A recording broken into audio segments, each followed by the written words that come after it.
Anak, tawagin mo nga ang tatay mo sa cellphone at pauwiin mo na. Sige, haw.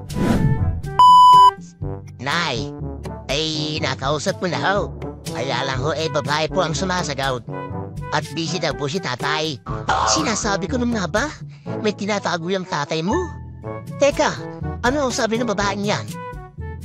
Ang sabi ho, the number you have dialed is busy at the moment.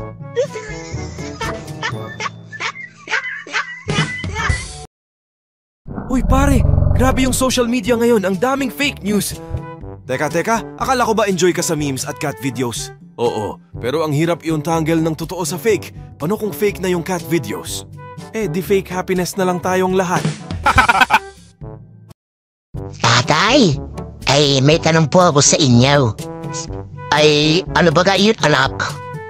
Bakit po ba tatay ang dami-dami yung puting buhok sa ulo? Alam mo anak, kaya ako maraming puting buhok.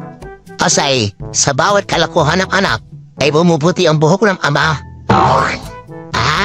Yan po ba tatay? Kaya po pala si Lolo napakarami rin puting buhok sa ulo.